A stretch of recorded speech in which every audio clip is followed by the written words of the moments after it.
everyone and ask, how did you come to terms with what you felt wasn't perfect about yourself?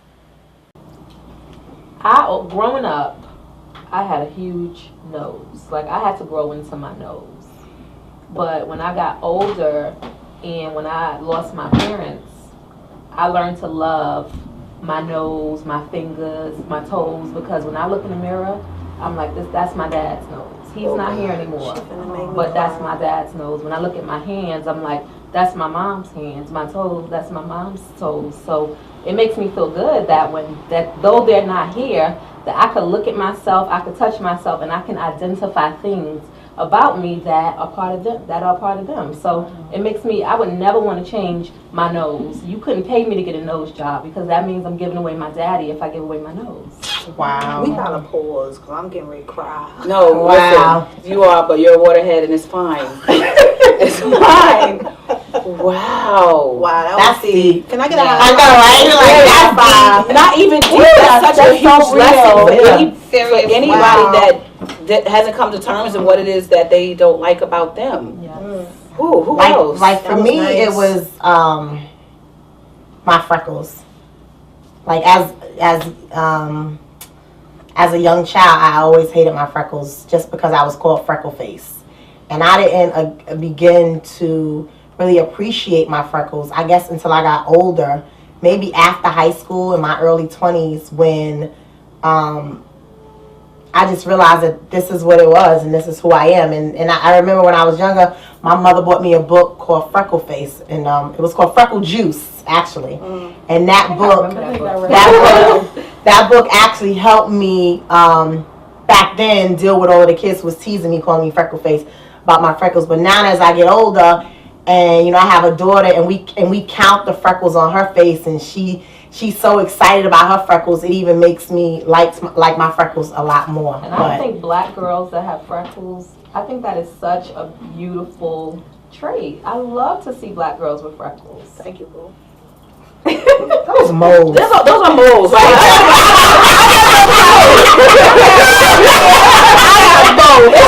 What y'all talking about? I got both. I don't know what y'all talking about. Well, mine was as a little girl, I was this little thing, real skinny, with this huge head. Like my head was big, and everybody always know. They said, "They go that Wade head."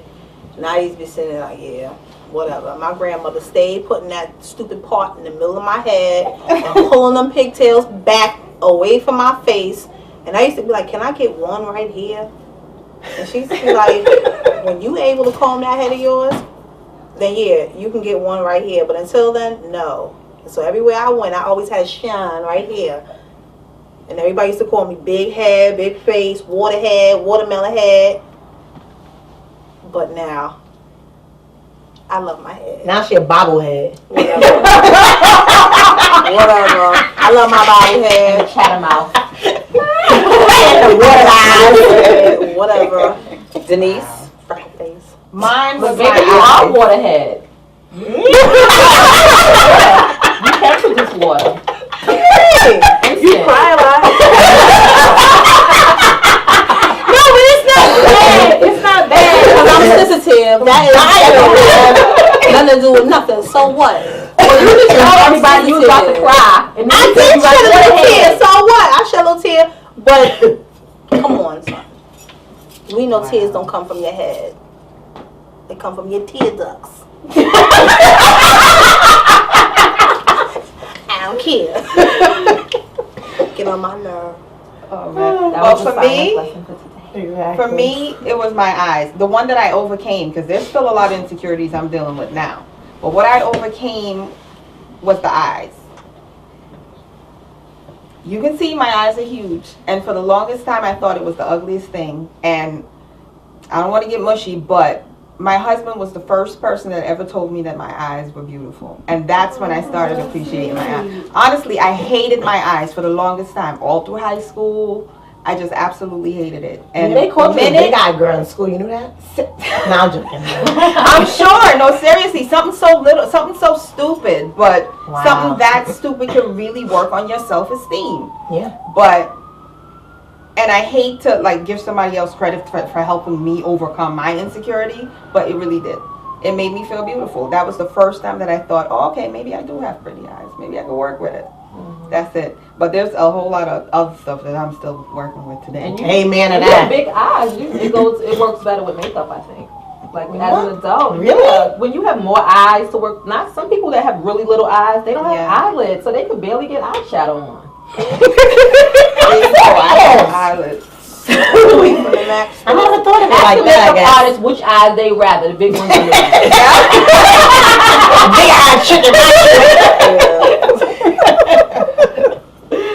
Well, I don't know. For me, I think it's not so much a mole, but I have a hole, like shut up, Monique. A hole right in the center of in between my eyes, and show the viewers where your hole is. And you know, I never noticed that until you just said that. Really, all babies notice it. All babies notice it, but it grows a piece of hair out of it. Oh no! Okay. Shut up! It's not funny. Well, it grows a piece of hair out of it. So when I was a young kid, Monique, it is not that funny.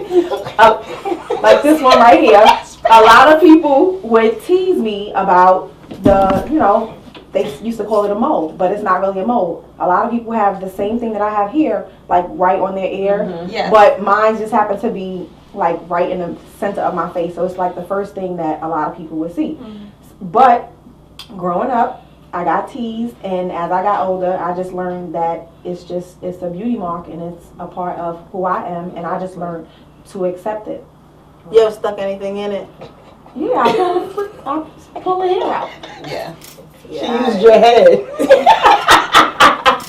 to saturate the hole. You see my That's how we got to put up with this. Exactly.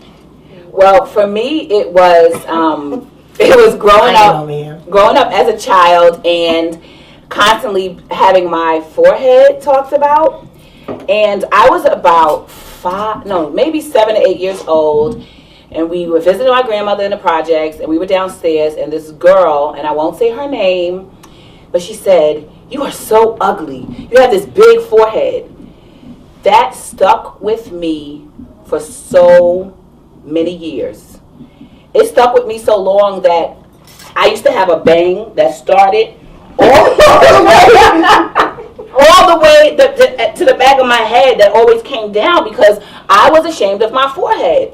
But I don't know who it was. It wasn't until one day I pulled my hair back in a ponytail because I liked the way the model girls looked. Mm-hmm. I loved the way they looked with all the face clean showing. And sleek, exactly, yeah. Clean and fresh. And I learned that affected me throughout my life, and I had to make a change. And I had to throw myself out there and accept what God gave me. But it was bad. Wow. So with our imperfections and living life, Denise, you said it was your turning point when your husband said that your eyes were beautiful. Mm-hmm. And Janice, like yours was so moving when you said your turning point was because you connected it to your heritage. Monique, what do you think? Like, okay, let's say this. I remember in high school, Monique and I always had battles with weight. So we used to go back and forth and say, "Why you put my business?" Hello, I'm putting my business. Who's bigger? Your friend? You and a friend in high school. No, who's bigger on top and who's smaller on top? So it was always, I'm not bigger on top, I'm not smaller on top, blah blah blah. But I've always, in my family, we always get big in size. So honestly, I've done everything from, which is an imperfection in terms of me not knowing how to eat and stuff like that and accepting it, but I've done everything from Weight Watchers, before diet pills, before most things you can name short of sticking my finger down my throat in order to make myself feel good. So what are some other things? Because we have to have more than just your waterhead and more than just your freckles, because real girls are dealing with the fact that she doesn't think her butt is big enough. Yes. What about the girl in the UK that got the butt shots and died? Oh wow, I didn't hear that. Yeah. Just recently. Yeah. A British girl, right? Yeah. Mm-hmm. Came over to the States and they in a hotel room, something like that. Silicone, yep. And got the silicone shots. Wow. I mean, for me, there's a bunch of. I mean, freckles is just one. I mean, that you asked to overcome. Like I'm dealing with weight every day. I'm dealing with my breast every day. I'm dealing with the fact that I have a pouch after my daughter's still, and she's 7, and I can't use the "I just had a baby" excuse anymore. You know, I'm dealing with the fact that my hair is thinning, and I don't know why. Like, so many things that I'm dealing with as a woman now. I would never allow anyone to make me feel a way at this age. That's the one thing I can say. Like, I'm comfortable with myself, even though there's still things that I know I feel I need to work on.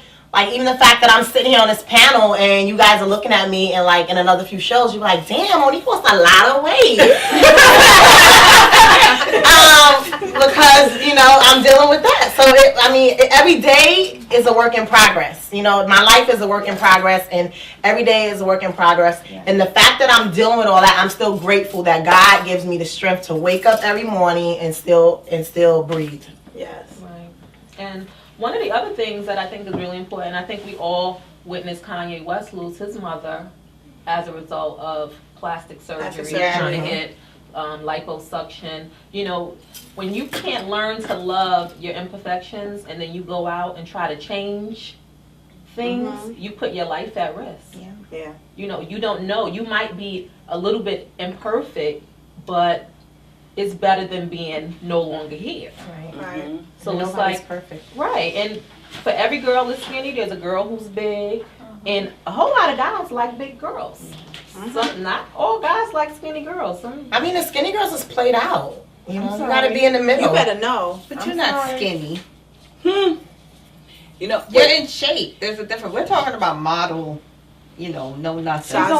she's a shape. She's in shape. Yeah, that's it. She's in shape. She's not skinny. So Felicia, what would you say to, because she always says that I put her on the spot, and she always says that I put her on the spot, and this is why I'm asking you. Everyone always looks at you and says you're a beautiful, dark-skinned woman. Everyone always says it, but a lot of women may have darker skin but don't feel good about themselves. You're raising your daughter, she has darker skin. What can we say to a lot of people that battle with dark versus light? I can say that I've been, well, in the past, did, as a young kid, battle with the fact that I was always the darkest person, and I did get teased for always being so dark, and they call you names and stuff.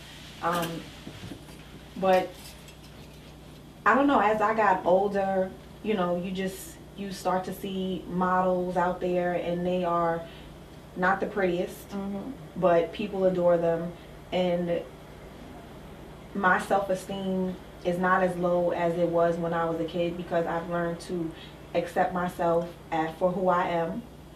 And, you know, I don't allow anyone's opinion of me to make me. I make my own opinions of myself, and who I am is just who I am. If you're gonna love me, you're gonna love me for who I am. If not, you could keep it moving. Absolutely right. Look at that's why I say I want to. Michael Jackson. Yeah, he's another person who didn't like his skin color. Like I know it was, you know, I know he had the incident with the burn and everything. There was talk that was part of the reasons why he started the bleaching thing. But I think that him not loving something about himself at 50 years old, he's not with us anymore because he was taking drugs and, you know, doing all this skin bleaching. So it's just not healthy. I think it plays a lot into society as well. What is supposedly beautiful, and people don't understand that it's not so much the exterior that's beautiful. It's more so what your insides portray that makes you a beautiful person, and not what's on the outside. And I say that, like, when I'm dating, and I've said it to guys, like, you don't know me to say that I'm beautiful. Like, get to know me, know more about me before you say that I'm beautiful. All you're looking at when you see me is the exterior, but you know nothing about me to say that's a beautiful person. Right.